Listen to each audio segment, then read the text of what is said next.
بسم الله الرحمن الرحيم. الحمد لله رب العالمين، وأفضل الصلاة وأتم التسليم على سيد المرسلين نبينا محمد وعلى آله وصحابته والتابعين ومن سار على نهجهم واقتدى بهديهم إلى يوم الدين، اللهم آمين. نبارك لكم ولأنفسنا حلول شهر رمضان المبارك، ونسأل الله عز وجل أن يعيننا على صيامه وقيامه وفعل الطاعات فيه، وأن يتقبل منا جميعا ذلك، وأن يجعله في ميزان حسناتنا. وفي هذه السنة بعون الله عز وجل سيكون حديثنا في شهر رمضان كل يوم بعد صلاة العصر ما عدا يوم الجمعة عن أحداث عظام وقعت في شهر رمضان، وسنبدأ بها بتواريخها، يعني أهم الأحداث التي حدثت في الأول من رمضان، غدا الأحداث التي حدثت في الثاني من رمضان، وهكذا. ولا بد كبداية ونحن دخلنا في هذا الشهر المبارك بنص حديث النبي صلى الله عليه وسلم: أتاكم رمضان شهر مبارك. من غير أن تحسب حسابا تشعر في نفسك أنك تتغير في شهر رمضان، العادات، القيم، الطبائع، نفسيا جسديا تشعر بتغيير، وهذا من منة الله عز وجل على عباده في هذا الشهر الكريم. رمضان جاءت تسميته من الرمض، والرمض في اللغة العربية شدة الحر. وتسمية شهر رمضان لم تأتي في الإسلام فقط، يعني كان العرب في الجاهلية قبل الإسلام يعرفون رمضان كشهر. وعلماء اللغة يذكرون أنه لما جاء العرب، طبعا العرب مرت بأطوار، هناك العرب البائدة والعرب المستعربة والعرب العاربة، ففي فترة من فترات الزمن جاءوا ليضعوا أسماء للشهور، وكأنه في الوقت الذي وضعوا فيه تلك الأسماء كانت يعني بحسب أجواء إيش الشهور، لأن ربيع الأول وضع إشارة إلى شهر ربيع، مع أن ربيع الأول الآن قد يأتي في الشتاء وقد يأتي أحيانا في الصيف، نعم، لكن لما وضع في لحظة وضعه ربيع الأول مثلا شهر ذي الحجة وضعوه لأنه يحجون فيه إلى بيت الله الحرام. ومنه رمضان جاء في الصيف في شدة الحر. ومع هذا فإن العلماء يقولون أن رمضان لا يقصد به فقط الصيف، إنما أيضا الصائم عندما يصوم يصيبه حر الجوع والعطش، فهذا معنى من المعاني. وبعض العلماء قالوا إن رمضان سمي رمضان لأنه شهر يحرق الذنوب، يعني أنت في هذا الشهر تحرق الذنوب فيه، وهذا كله من فضل الله. في فضل رمضان وفضله جاءت فيه أحاديث كثيرة، حتى أن بعض العلماء ألف كتبا كاملة في الأحاديث الواردة في شهر رمضان، لكن نحن نذكر شيئا سريعا ما جاء في الصحيحين عن أبي هريرة رضي الله عنه: إذا دخل شهر رمضان فتحت أبواب السماء، وفي رواية أبواب الجنة، وغلقت أبواب جهنم، وصفدت الشياطين، وفي رواية سلسلة الشياطين، وفي رواية السنن وتغل مردة الشياطين. طيب، ما معنى تفتح أبواب السماء أبواب الجنة وتغلق أبواب جهنم؟ طيب، ما هي الجنة والنار سواء خلقهما الله الآن يعني موجودتان أو غير موجودتين لا يوجد فيهما أحد. لماذا؟ لأن ما انتهت الحياة ولا وصلنا إلى مرحلة الحساب ثم بعدها يأخذ الناس كتبهم ويدخل أهل الجنة ويدخل أهل النار. طيب يأتي سائل فيقول كيف رأى النبي عليه الصلاة والسلام بعض صور أهل النار وأهل الجنة في الإسراء والمعراج؟ قال أراه الله عز وجل ما سيكون لاحقا، هذه من المعجزات، فرأى صورة ما سيحدث، وأن أناس يعذبون وصفتهم كذا وكذا، وأناس ينعمون وصفتهم كذا. طيب فإذا الآن ما هي الفائدة في شهر رمضان؟ أن أبواب جهنم تغلق وأبواب الجنة تفتح. قال هناك ملائكة لديهم سجلات، ويسجل فلان في الجنة، فلان في النار، فلان في الجنة، فلان في النار. هذا الشهر يغلق باب جهنم، سجل جهنم يغلق، يعني حتى العصاة أو الفجر أو شيء يتركون، ما يسجلون من أهل جهنم لعلهم يتوبون أو يتغير حالهم، وهذه من رحمة الله عز وجل. وأما أبواب الجنة إيش؟ تفتح، وكأنها طوال السنة متى تفتح؟ في رمضان. فإن شاء الله عز وجل نكون من هؤلاء ممن يسجلون إيش؟ في أبواب الجنة. وجاء في رواية الترمذي رحمه الله إضافة: وينادى مناد يا باغي الخير أقبل ويا باغي الشر أقصر، ولله عتقاء في كل ليلة. في كل ليلة هناك عتقاء يعتقون من النار، اللهم اجعلنا منهم. ليس في العشر الأواخر فقط، من أول يوم من رمضان في كل ليلة هناك عتقاء لله عز وجل. ذكر النبي عليه الصلاة والسلام، ولا نطيل هنا، أن رمضان إلى رمضان كما جاء في الصحيحين مكفر لما بينهما ما لم تغش الكبائر، يعني الذنوب الصغيرة اللي ما تذكرتها لم تتب منها، إذا أدركك رمضان الآخر يغفر لك ما مضى. ذكر عليه الصلاة والسلام أن رمضان، صوم رمضان من أركان الإسلام، وهذا في الحديث في الصحيحين. وذكر ذكر سهل بن سعد الساعدي رضي الله عنه أن هناك بابا لأهل الصوم يسمى الريان يدخلون منه لا يدخل غيرهم. يعني إذا افترضنا أن هناك من قصر في الصيام من المسلمين، أو هناك أخرى ليس عليها فريضة الصيام، فإن إيش؟ باب الريان خاص بالصائمين. شهر رمضان، ونحن اليوم نتكلم عن أول يوم من شهر رمضان. أول ما فرض رمضان في السنة الثانية للهجرة، وكان قد فرض في شهر شعبان، يعني قبل أن يدخل رمضان. ونزل قول الله تعالى يا أيها الذين آمنوا كتب عليكم الصيام كما كتب على الذين من قبلكم لعلكم تتقون. فيكون على هذا، لأن الهجرة بعد الهجرة بقي النبي عليه الصلاة والسلام 10 سنوات، فيكون كم رمضان مر على النبي عليه الصلاة والسلام؟ رمضان واجب صيامه 9. 10 الآن فرض في السنة الثانية قبل أن يدخل رمضان، فهي 9 رمضانات مرت على النبي صلى الله عليه وسلم. هناك سؤال: هل كان المسلمون يصومون شيئا قبل رمضان؟ رمضان فرض في السنة الثانية للهجرة، طيب ما البعثة قبلها 13 سنة في مكة، وسنة في المدينة قبل السنة الثانية، هل فرض شيء على المسلمين من الصيام؟ نعم، كان هناك بحسب حديث عائشة رضي الله عنها والبراء بن عازب أنه كان عن جابر بن سمرة أن يوم عاشوراء كان مفروضا صومه على المسلمين. تقول السيدة عائشة رضي الله عنها: كان يوم عاشوراء يوما تصومه قريش في الجاهلية، وكان النبي صلى الله عليه وسلم يصومه، فلما قدم المدينة صامه، استمر على صيامه وأمر بصيامه. عاشوراء أي يوم؟ 10 من أي شهر؟ من محرم. فلما نزل رمضان كان من شاء صامه ومن شاء لا يصومه، يعني اللي يريد أن يصوم عاشوراء يصوم، واللي ما يريد لا.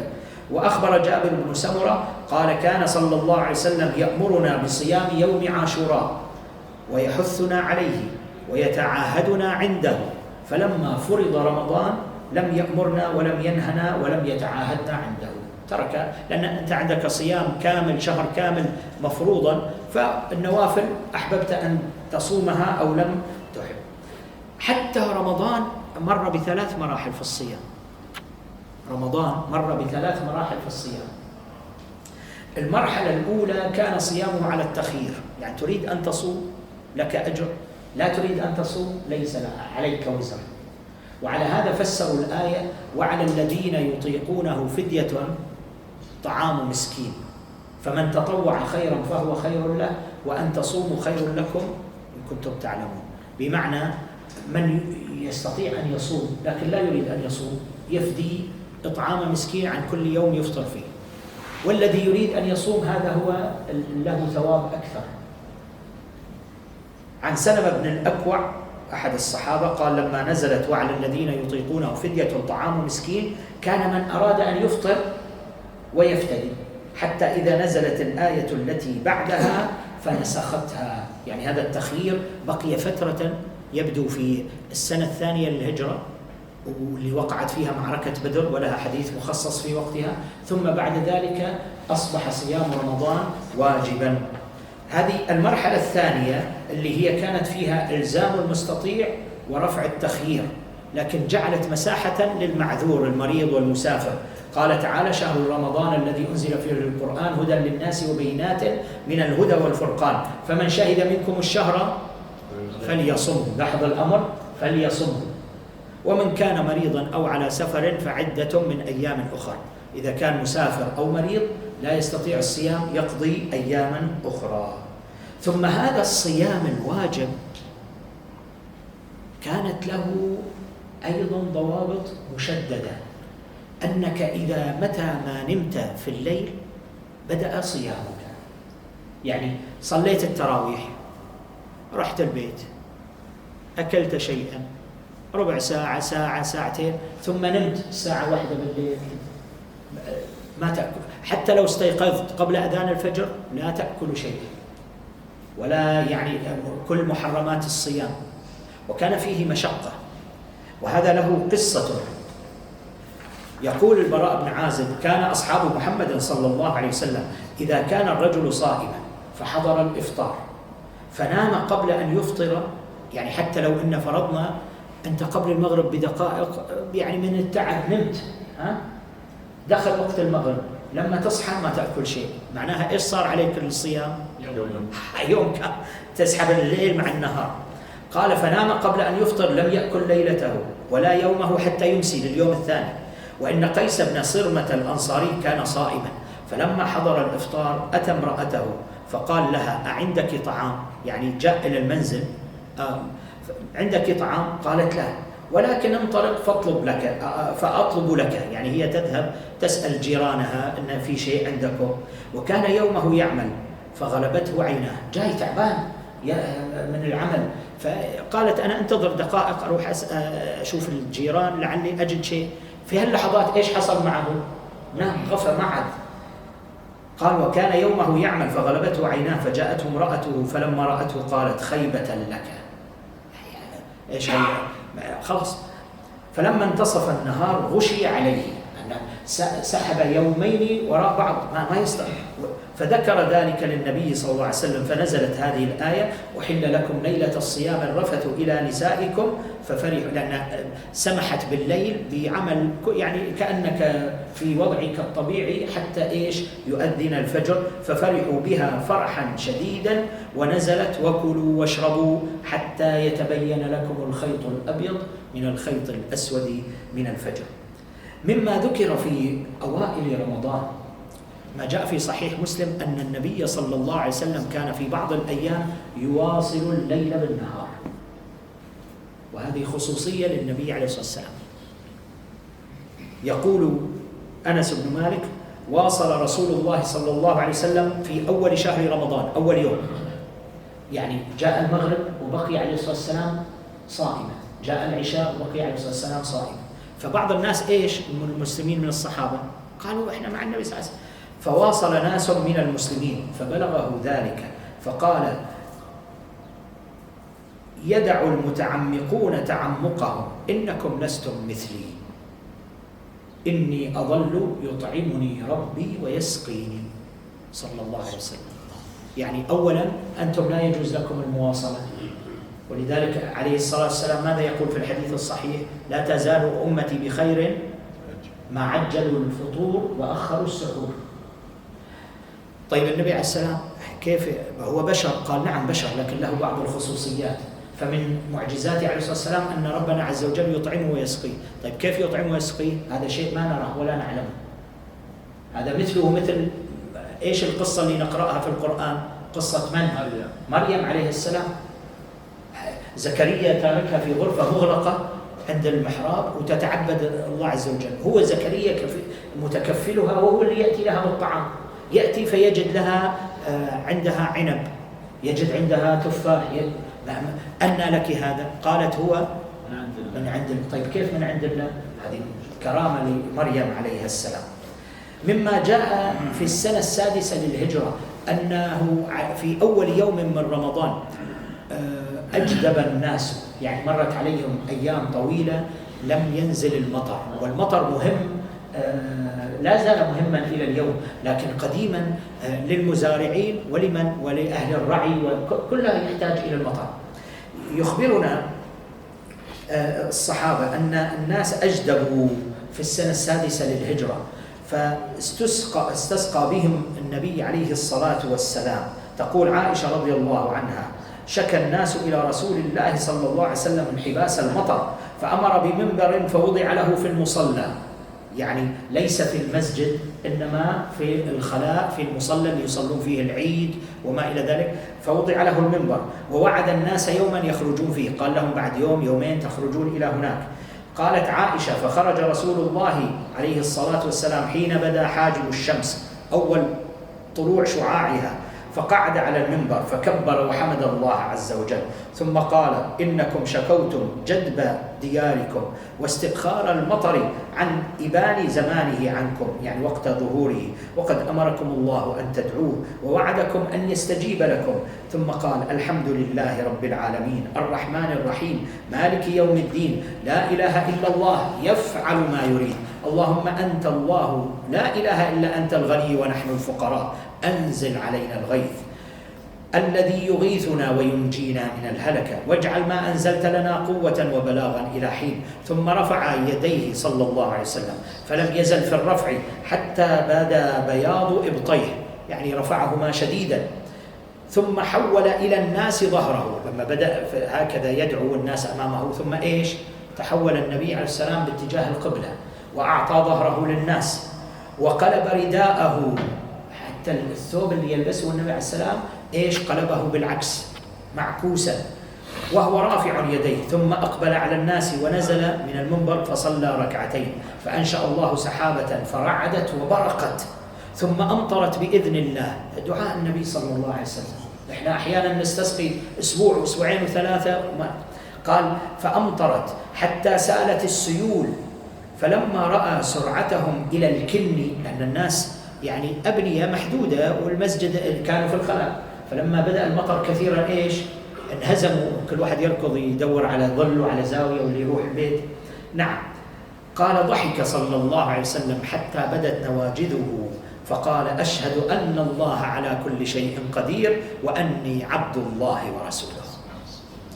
مما جاء في أول يوم من شهر رمضان أنه عليه الصلاة والسلام تزوج بأم المؤمنين السيدة زينب بنت خزيمة الهلالية من بني هلال، وهذه السيدة زينب كانت تسمى أم المساكين، كان لقبها، يعني كل ما يزيد عندها طعام عندها شيء مال تعطيه للمساكين والمحتاجين. وكانت متزوجة قبل النبي صلى الله عليه وسلم برجلين، أحدهما مات موتة طبيعية والثاني استشهد في بدر. ثم خطبها النبي عليه الصلاة والسلام في السنة الثالثة للهجرة فقالت أمري لك، يعني أنا ما عندي ولي يباشر عقد النكاح، لكن أنت يا رسول الله النبي أولى بالمؤمنين من أنفسهم صلى الله عليه وسلم، فأنت ولي أمري، أنت تزوجني وتحط المهر اللي تريده فأمهرها النبي عليه الصلاة والسلام 12 أوقية من الفضة، وتزوجها في أول يوم من شهر رمضان في السنة الثالثة للهجرة، وبقيت عنده 8 أشهر ثم توفيت رضي الله عنها، ودفنها في البقيع صلى الله عليه وسلم. فهي وخديجة الوحيدتان من أزواج النبي صلى الله عليه وسلم اللتين توفيتا في عهده عليه الصلاة والسلام. من الأمور التي تذكر في أول يوم من شهر رمضان أن صحف إبراهيم نزلت على إبراهيم في أول يوم من رمضان، وهذا جاء حديث رواه عدد من أهل الحديث: نزلت صحف إبراهيم عليه السلام أول ليلة من رمضان. وصحف إبراهيم هذه من الصحف التي نؤمن بها، لأننا نؤمن بالله وملائكته وإيش كتبه. طيب ما هي الكتب اللي نعرفها اللي ذكرت لنا في القرآن والسنة؟ ما هي الكتب اللي نؤمن بها؟ أول شيء القرآن، كتاب نبينا صلى الله عليه وسلم، والتوراة بغض النظر أنها حرفت، لكن كأصل التوراة اللي أنزلها الله على موسى، والإنجيل اللي أنزل على من؟ على عيسى. وإيش عندنا بعد؟ صحف إبراهيم، وذكر أيضا صحف موسى، هذه غير التوراة، وذكر إيش؟ الزبور. على من الزبور؟ سيدنا داود عليه السلام. طيب فإذا هذه الصحف نؤمن بها، هذه ذكرت بالاسم. في غيرها صحف؟ نعم، المولى عز وجل قال: ورسلا قد قصصناهم عليك من قبل ورسلا لم نقصصهم عليك، في تفاصيل ما نعرفها احنا كلها، فنحن نؤمن به. طيب صحف إبراهيم وين ذكرت في القرآن؟ أول موضع إيش؟ قد أفلح من تزكى وذكر اسم ربه فصلى بل تؤثرون الحياة الدنيا والآخرة خير وأبقى إن هذا لفي الصحف الأولى صحف إبراهيم وموسى. إذن هذه المعاني موجودة أيضا في صحف إبراهيم وصحف موسى. قد أفلح من تزكى وذكر اسم ربه، تزكى يعني زكى نفسه، راقب الله عز وجل في الخلوات، اتقى الله، حسن من عاداته وطبائعه. قد أفلح من تزكى وذكر اسم ربه فصلى بل تؤثرون الحياة الدنيا. ما أغلب الناس تنشغل بالدنيا، لا مانع والله. أنا أتمنى أن كل المسلمين يكونوا أغنياء، وأن إيش يكونوا تجار، لكن نعمل للآخرة، ما ننسى الآخرة، ونعمل فيما يرضي الله. يعني ما تأخذ من الحلال والحرام، لا، في الحلال. نعم، فهذه ذكرت في صحف وذكرت صحف إبراهيم أيضا في موضع آخر في سورة النجم. قال تعالى: أولم ينبأ بما في صحف موسى وإبراهيم الذي وفى ألا تزر وازرة وزر أخرى وأن ليس للإنسان إلا ما سعى وأن سعيه سوف يرى ثم يجزاه الجزاء الأوفى وأن إلى ربك المنتهى. هذه أيضا ذكرت في صحف إبراهيم وصحف موسى عليهما السلام. يقال في كتب التاريخ، هذا بعض المؤرخين المسلمين قالوا إن صحف إبراهيم كانت 20 صحيفة، كانت 20 صحيفة. وقد جاء في حديث النبي صلى الله عليه وسلم الذي رواه عمر رضي الله عنه: يا عمر أتدري من أنا؟ يعني النبي عليه السلام، طبعا عمر يعرف من النبي عليه السلام، لكن النبي عليه السلام يريد أن يعطيه معلومة إضافية. قال: أنا اسمي في التوراة أحيد وفي الإنجيل البارقليط. وهذا الإنجيل البرنابا اللي عثر عليه قريبا قبل 50 سنة ورد فيه ذكر النبي صلى الله عليه وسلم باسم البارقليط. قال: وفي الزبور حمياطا، طبعا بحسب اللغات التي نزل بها. قال: وفي صحف إبراهيم طاب أي طيب ولا فخر، صلى الله عليه وسلم. مما يذكر في أول يوم من شهر رمضان أنه بدأ فيها فتح مصر. ومصر بلد عزيزة على المسلمين، لأن النبي عليه الصلاة والسلام إيش؟ أوصى بأهلها خيرا.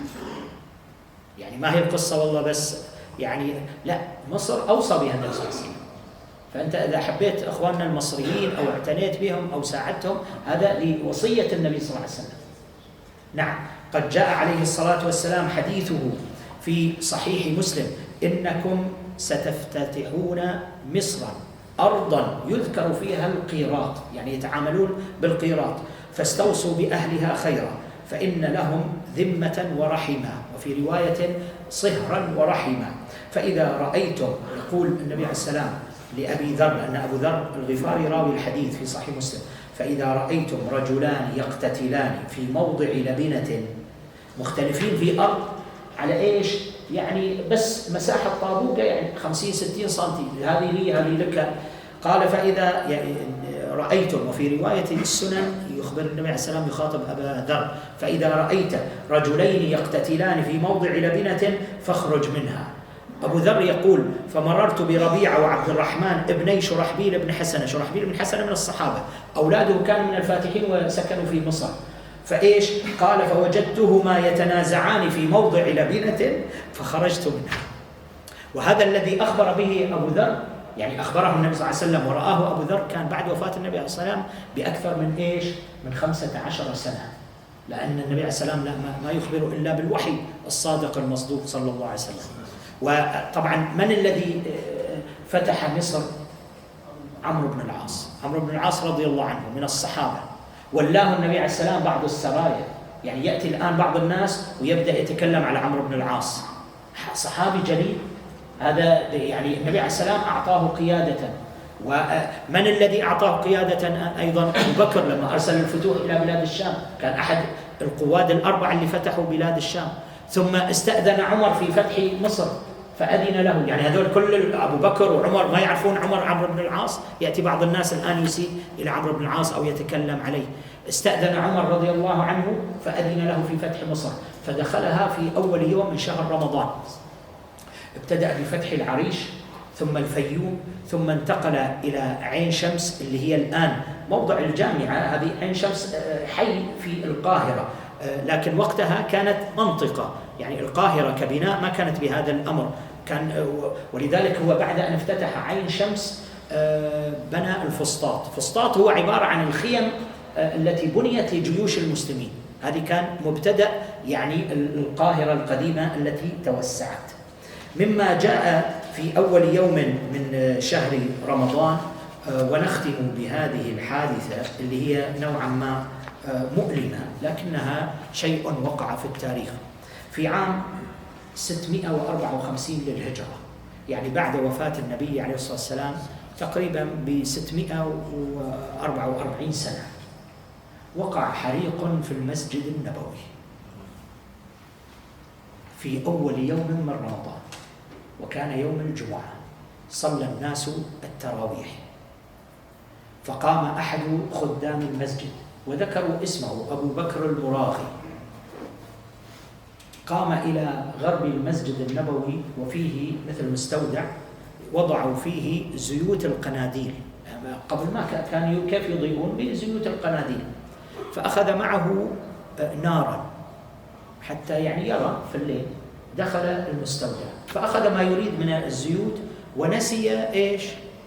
هذا الشيء من النار، الفحمة أو شيء اللي تركها مشتعلة، فأوقدت المستودع كله. ثم انتشرت النار وتداعى الناس في الليل، تداعى الناس. قال فما استطاعوا أن يفعلوا شيئا، فاحترق كل المسجد النبوي، كل خشبه ومنبر النبي صلى الله عليه وسلم اللي كان يخطب فيه، والسقف حجرة النبي صلى الله عليه وسلم، واحترقت الشبابيك وأعمدة المسجد كلها احترقت. قال فكانت ليلة يعني عصيبة على المسلمين، لأن يعني المسجد النبوي له رمزية ومكانة، وكان البناء على شكله الأول في زمن رسول الله صلى الله عليه وسلم، والتجديد الثاني اللي كان في زمن عمر، والتجديد الثالث اللي كان في زمن عثمان بن عفان. وكان فيه أيضا خزانة كتب قال كلها احترقت. وآثار الدولة الأموية والعباسية كل ما فعلوه في يعني توسعاتهم كلها احترقت، لم يبق منها شيء. وأرسلوا إلى المستعصم بالله، وكان آخر خليفة عباسي في بغداد، لأن التتار كانوا يعني أشهر ودخلوا إلى بغداد، فأبلغوه، فأرسل كثيرا من الأموال لإعادة بناء المسجد النبوي. لكنه لم يدرك ذلك لأن التتار دخلوا يعني قتلوه وأزالوا الخلافة العباسية في بغداد. فمن قام لذلك؟ قام المماليك. في اليمن ملك اليمن المظفر أرسل منبرا جديدا للمسجد